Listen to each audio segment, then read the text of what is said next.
Hola, sean bienvenidos a un nuevo video de Música con Norbert.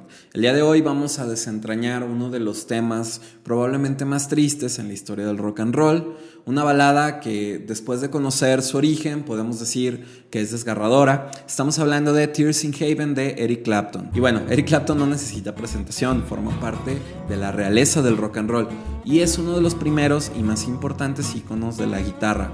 Pero pues sí, por si las moscas vamos a dar algunos datos. Nace en 1945 en Inglaterra, una época complicada justo al final de la Segunda Guerra Mundial. De hecho, su papá era un soldado canadiense destacado en Inglaterra. Crece con sus abuelos, una situación familiar complicada. Él pensaba que su mamá era su hermana o algo así, pero en fin, familia disfuncional. Pero pocas cosas producen buenos artistas como una familia disfuncional. Su acercamiento con la música se da un poquito más adelante, en 1958, cuando tiene su primera guitarra. Poco después entra también a estudiar en el Kingston College of Arts, del que por cierto lo corrieron por su bajo desempeño. Así es, a Eric Clapton lo corrieron de la universidad, así que hay esperanza para todos los demás. Tocó en las calles mientras realizaba otro tipo de empleos, creo que fue cartero, y posteriormente ya fue cuando empezó a formar parte de bandas de rock and roll. Algunos de los grupos más influyentes de esta época, claro, estamos hablando de los 60, la invasión británica, época en la que el blues eléctrico llega a Inglaterra y encuentra a algunos de sus mejores exponentes en el rock and roll británico. Como dice el viejo adagio de la historia del rock and roll, Estados Unidos tiene la cuna, pero los ingleses tienen al bebé. Las bandas donde tocó también fueron legendarias, tocó en Blues Breakers, en Cream, en Derek and the Dominos, y entre estas agrupaciones compartió escenario también con leyendas del rock and roll como Jimmy Page, Paul Jones, Frank Zappa, Tina Turner. Incluso llegó a ser uno de los pocos músicos en grabar con los Beatles cuando participó en While My Guitar Gently Weeps. Por cierto, esa historia es la primera historia del canal y se las voy a dejar por aquí en alguna tarjeta para que se vayan a checarlo después. Pero bueno, para hablar de Tears in Heaven tenemos que hablar de la historia del hijo de Eric Clapton, Connor, que lamentablemente se cayó por la ventana del departamento donde vivía en la ciudad de Nueva York, esto mientras estaba jugando por ahí. El pequeño solamente tenía 4 años cuando tuvo el accidente y se cayó desde el piso 53 del edificio. Clapton no estaba con la mamá del niño, podemos decir que tenían una relación a distancia, pero en ese momento sí se encontraba en la ciudad. Precisamente había viajado a Nueva York para tratar de recuperar un poco la relación con su hijo. Y esta es una de esas situaciones en la vida que realmente nos ponen a pensar.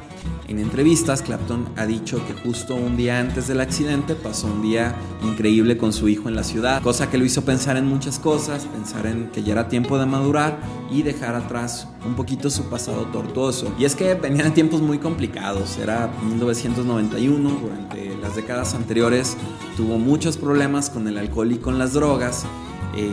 No sé, es irónico que todo esto le pasara justo un día antes del accidente, ¿no? Esta situación dejó a Eric Clapton hundido en una depresión, una profunda depresión.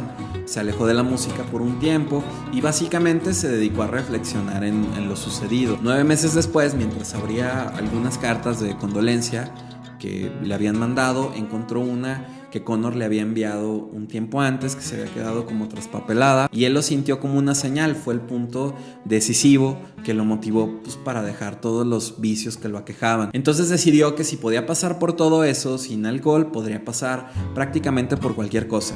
Eventualmente volvió a tocar algunos acordes en una guitarra acústica que tenían por ahí, y fue así como surge Tears in Heaven. En las mismas entrevistas, Clapton dice que fue la música lo que lo ayudó a superar el dolor y a darle un sentido. El tema sale en 1992, forma parte del soundtrack de la película Rush y se ganó 3 premios Grammy.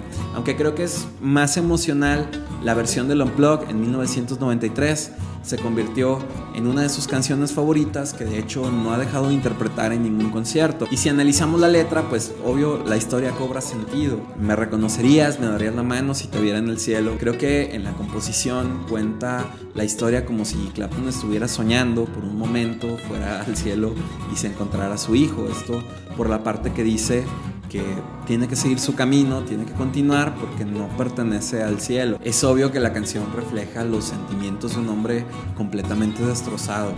pero tiene un cierto grado como de liberación emocional. Es cierto que Clapton dice que lo ayuda a lidiar con el dolor esta canción. Y a nivel musical, pues es un tema que se sale de lo clásico que hace Eric Clapton, del blues, del blues eléctrico, del rock and roll. Sin embargo, por toda esta historia que tiene detrás, se convirtió en una de las canciones favoritas de todos sus fans. Incluso se ha reeditado la canción, se ha vuelto a grabar para utilizarse en algunas campañas a beneficio. Entonces, pues es una de esas canciones que toma algo muy negativo, algo triste, algo doloroso, pero lo convierte en algo positivo, algo que ayuda a salir adelante. Así de increíble es la música. Pero bien, hemos llegado al final de este video. Se vale llorar, pero sobre todo se vale que me comenten cosas. Si les agrada esta canción, si ya se sabían la historia, coméntenos algo por aquí. Y bueno, si ya llegaron hasta aquí, déjenos un like, suscríbanse al canal para poder seguir haciendo estos videos melómanos. Ahí les dejo mis escasos conocimientos musicales para que los hagan pedazos. Mil gracias, nos vemos en la próxima.